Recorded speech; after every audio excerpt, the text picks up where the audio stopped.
this? I don't think so. Yeah. Oh, listen to this. Alors, ce qu'on vient de voir est assez bluffant, mais on va aller encore plus loin avec vous, Jean-Paul Chapelle. Bonsoir. Juste une photo d'abord, avant de vous entendre, qui résume le chemin parcouru en matière de téléphonie et d'informatique. Regardez, en à peine 20 ans, tous ces objets, ici à l'image, ordinateurs, Minitel, téléphone, Bebop et autres, ont été remplacés par les smartphones. Et oui, c'est assez vertigineux quand on y pense. Et nous ne sommes qu'au début de la révolution, dites-vous, car le coup d'après, c'est carrément l'homme connecté. Oui, dans 20 ans, mon téléphone sera 10 000 fois plus petit que celui-ci. Alors, pour parler et écouter, eh bien, une puce aussi fine qu'un tatouage, elle sera peut-être même greffée sous la peau, par exemple près de l'oreille. La qualité du micro dans la puce sera telle que même si je chuchote dans le vacarme, eh bien, vous m'entendrez clairement et je vous entendrai clairement. Mais la révolution la plus folle, c'est que ce téléphone sera 10 000 fois plus puissant qu'aujourd'hui. Aujourd'hui, c'est déjà possible.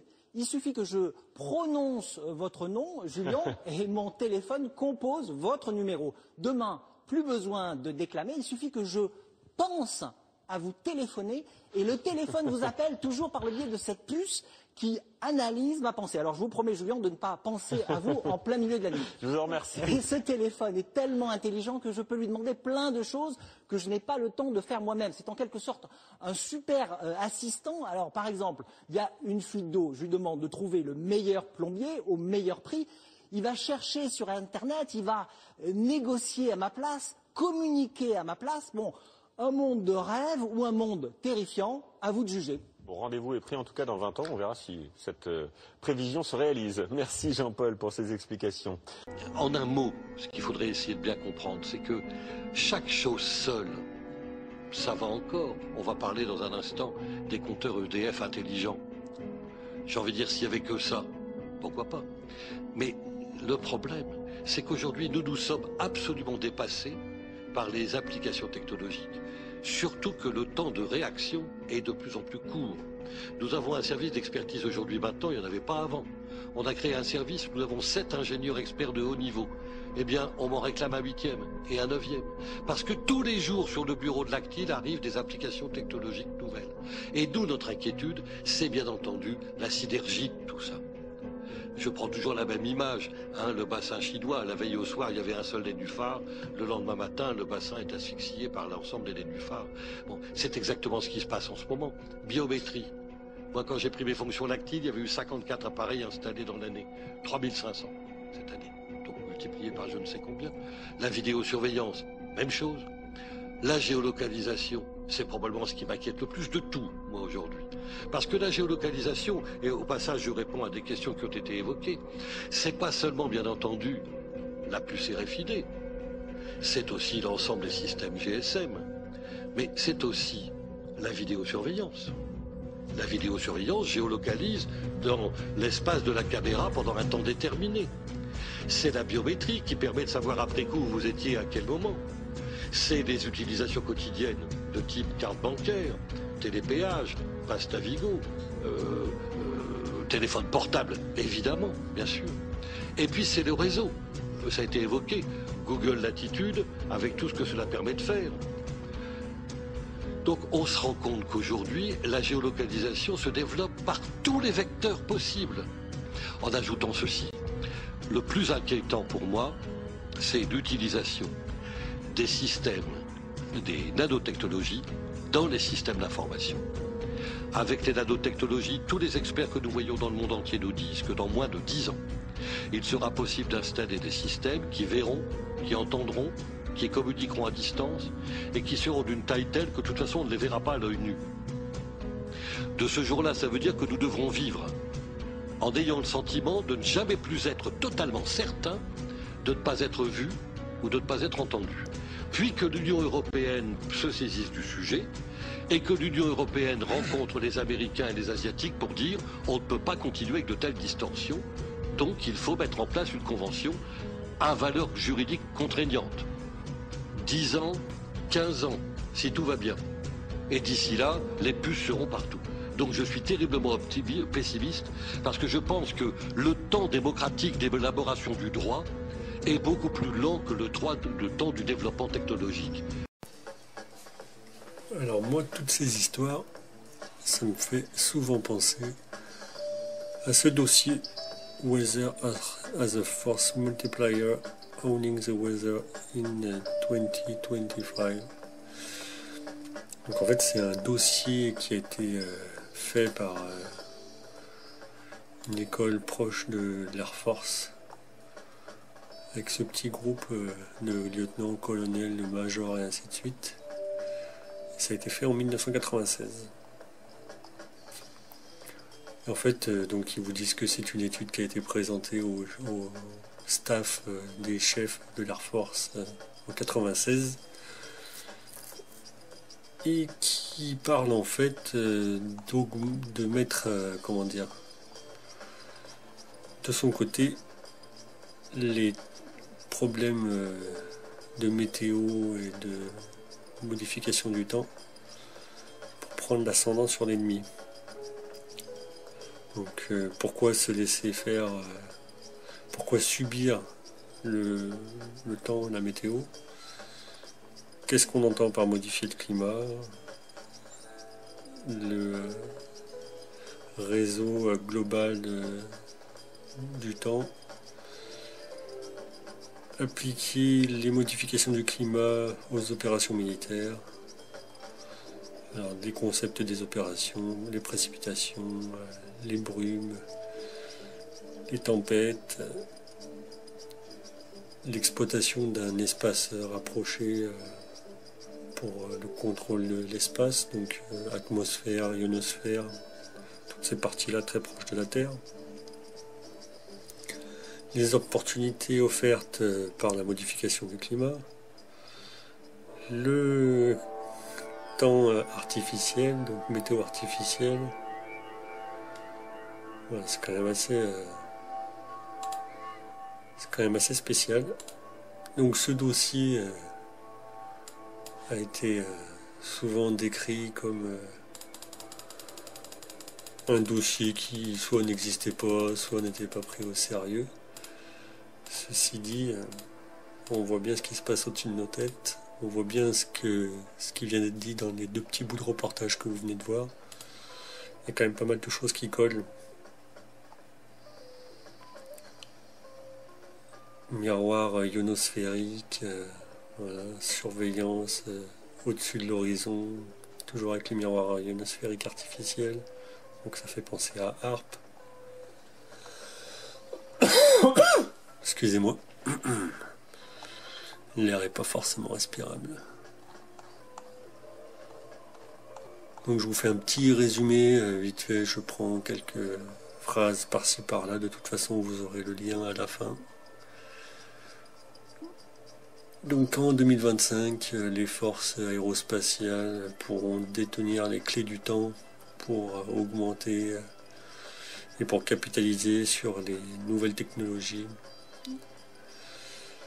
et se diriger un petit peu, mettre l'accent sur le développement de ces technologies pour des applications de guerre et de combat. Donc voilà.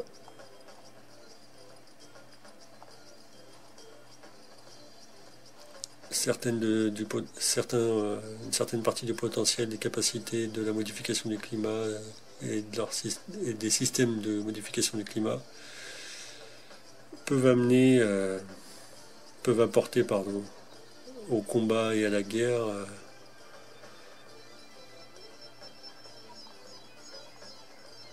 une aide non négligeable. Voilà, il y a plusieurs parties.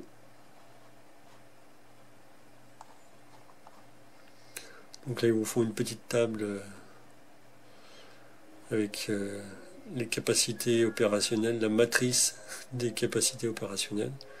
Donc, dégrader les forces ennemies ou augmenter les forces amies.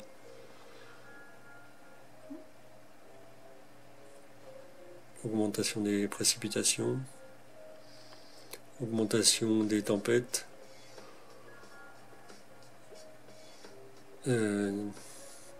amoindrir les précipitations et la météo de l'espace un petit peu, disperser les nuages et les brumes. Donc là, à peu près tout le contraire, et puis le même type d'opération, de toute façon, suivant les besoins.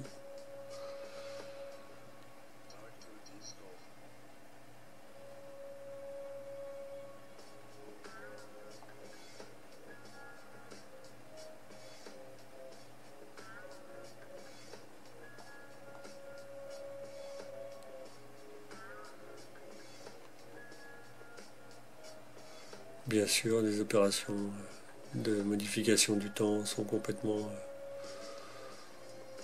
en règle par rapport à l'environnement et aux missions de l'aérospatiale. On peut leur faire confiance. Moving to the 21st century. Voilà, ça fait un petit peu penser à l'agenda 21.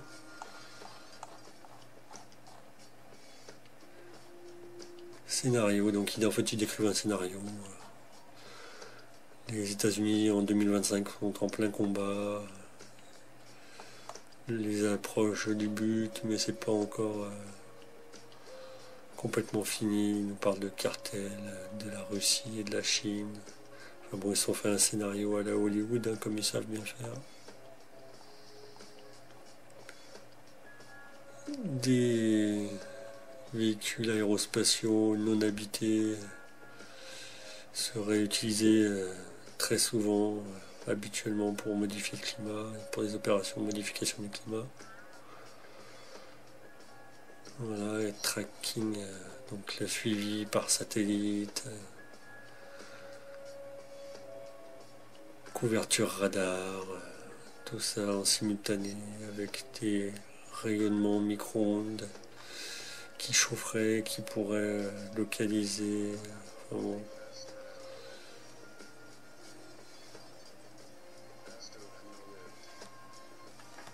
Les différents types de moniteurs de suivi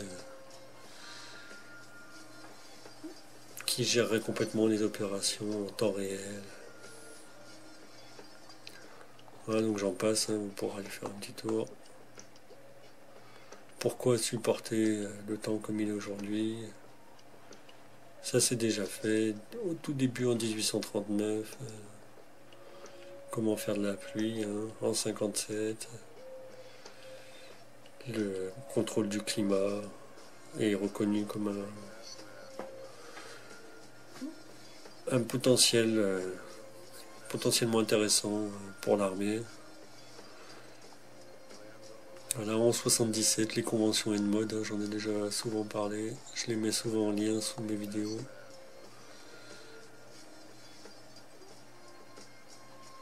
Donc voilà, les effets hostiles de l'utilisation de la modification du climat peuvent découler et donner des effets sur du long terme qui peuvent être désagréables, c'est sûr. Ça a bien commencé déjà. Voilà, on nous dit que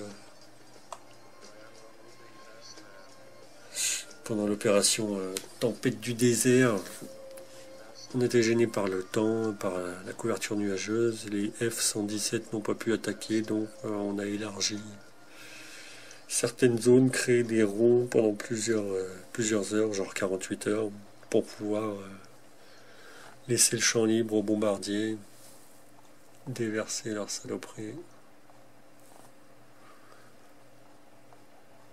Voilà, la modification du climat, en veux-tu, en voilà, pour des applications militaires en particulier.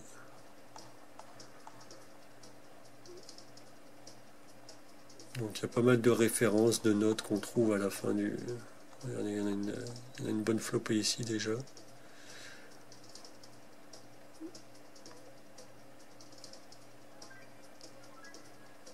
Voilà, vous pourrez aller faire vos petites recherches de votre côté. Pas de problème, tout est bien réel, on se base sur des faits, sur du concret. Donc l'armée pour 2025 pourrait influencer le temps en dessous des 200 km². Voilà. Microscale. Donc voilà, sur des surfaces de un peu moins de 200 km². Ils sont capables de gérer le climat, ça vous dit quelque chose, non?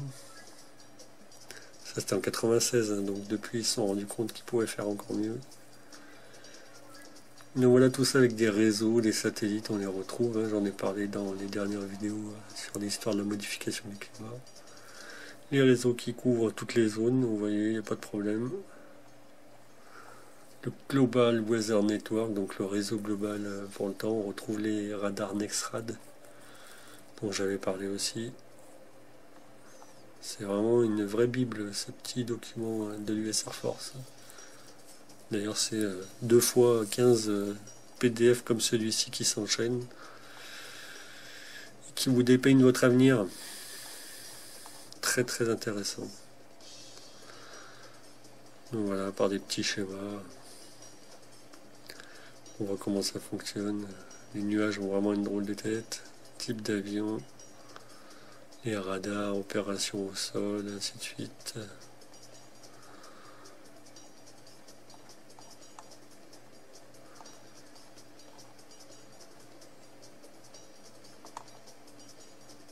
Vous pouvez commander, passer une commande pour gérer le climat.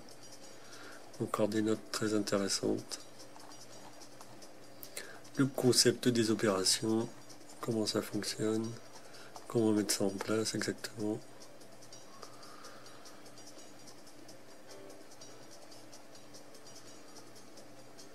Tout ça est en rapport avec tous les essais qui ont déjà été faits sur la modification des précipitations, donc c'est valable pour l'opération Popeye au Vietnam. On nous reparle des drones ici. Rendre les territoires secs, voilà, les précipitations peuvent être forcées pour tomber avant qu'elles arrivent à l'endroit désiré, donc ça c'est pour amoindrir les ennemis, hein, bien sûr. Hein. Les agents hygroscopiques, voilà.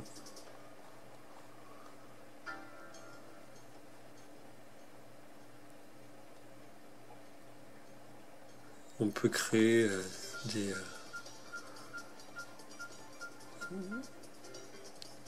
avec des lasers, on peut dissiper des brumes à des endroits où il n'y avait aucune visibilité. Voilà, voilà. Il est 11 h du soir, je suis pas très vif, hein. Les journées sont longues. Mais j'espère que vous comprenez un petit peu ce que je veux dire et ce qu'il y a dans ce dossier qui est assez lourd, vous en conviendrez, et en même temps qui est assez détaillé.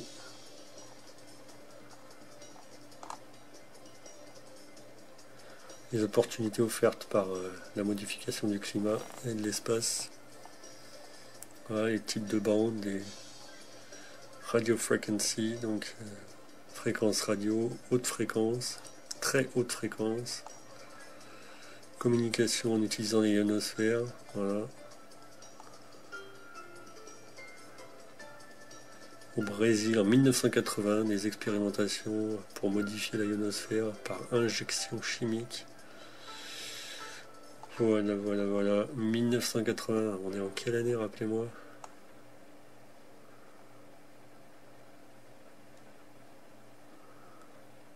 « 92, on est déjà dans la... C'est presque le top du top. Donc voilà comment ça fonctionne. Hein. Des gros radars qui chauffent des parties. Et ça crée les nuages de plasma, les miroirs ionosphériques, comme on a vu récemment en 2013. Alléluia, on y est arrivé. Voilà, les scientifiques se paluchent là-dessus. Voilà, tout type de fréquences, les générateurs au sol, les relais avec les antennes, les radars, réception, transmission, tout ce que vous voulez.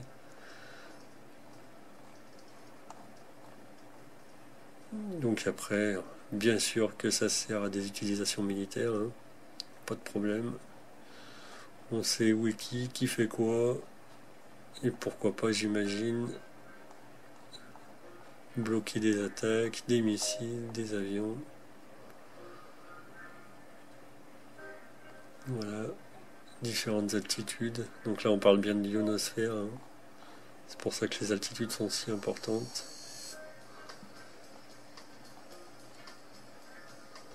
Le climat artificiel, la météo artificielle.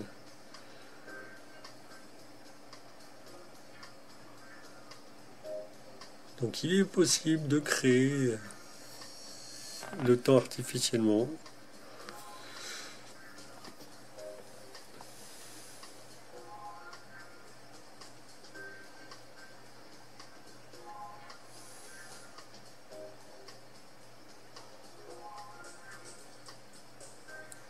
Donc même si on n'attaque pas directement avec le temps lui-même en utilisant comme arme, son potentiel psychologique dans les opérations est déjà fantastique. Hein. C'est sûr que si vos ennemis, comme les Bretons et les bonnets rouges, sont sous des déluges depuis 3 mois, ils n'ont plus envie de se plaindre. Voilà. Faites-en ce que vous voulez. Donc voilà, là on arrive dans une nanotechnologie. La production et le coût de ces nanoparticules n'est pas plus cher qu'un kilo de pommes de terre. Ouais, donc à partir de là, pourquoi ne pas utiliser les nanotechnologies pour ce faire? Comment vous croyez que votre téléphone, par la pensée, va fonctionner? Entre la qualité de l'air conducteur et les capteurs qui seront dans votre corps, avec tout ce qu'on respire, et ce qu'on boit, ce qu'on mange. Hop, opération Popeye 1966. Le nombre d'avions, la période, voilà. La poussière de carbone, donc c'est des nanotechnologies, hein, absorbe l'énergie solaire. 1976, messieurs, dames. Voilà, des notes. Faites des copier-coller, allez taper les titres que vous voyez là dans votre barre de recherche, là, vous allez voir, c'est sans fin.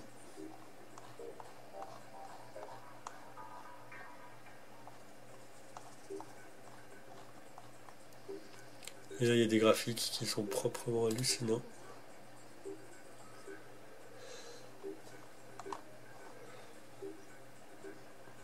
Donc vous avez la légende en dessous. Et les abscisses, les ordonnées en ce moment, donc 96, 2005, 2015, c'est aujourd'hui, 2025. Donc modification des précipitations, ça a donc commencé en 96. Modification des tempêtes, voilà, et vous voyez, ça part en flèche. Hein. Modification du temps de la météo spatiale. Modification des brumes et des nuages. Donc qu'est-ce qu'il prévoit? Je sais pas trop ce que ça veut dire. Hein. Voilà. Et le temps artificiel. En 2015 on est déjà bien. Et après ça part en flèche.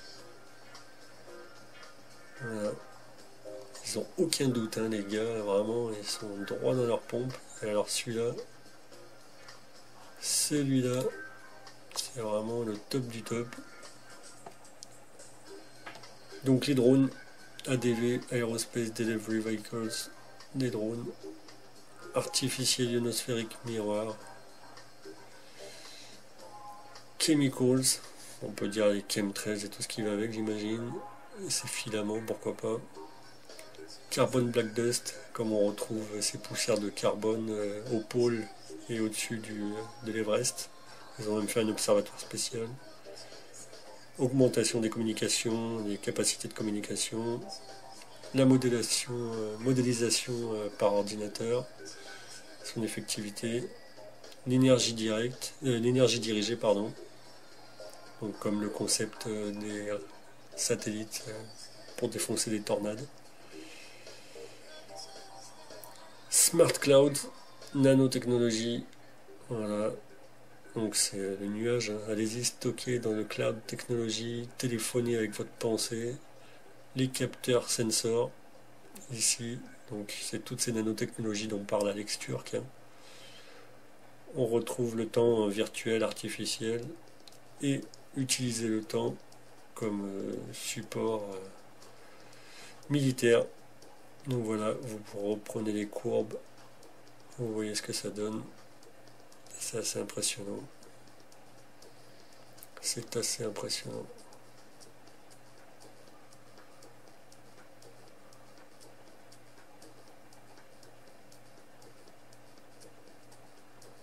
Nanotechnologie, on est déjà bien.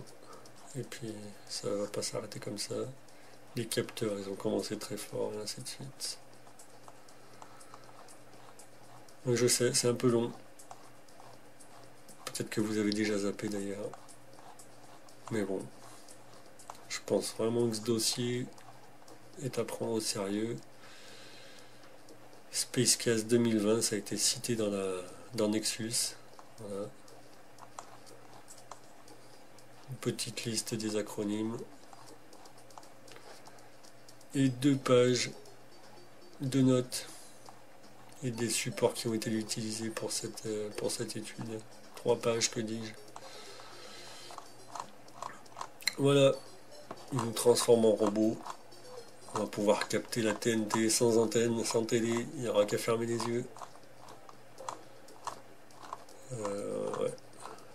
Je sais pas trop quoi penser, moi. Il n'y a personne qui nous a dit que ça allait se passer comme ça, non? Allez, à bientôt. Prenez soin de vous.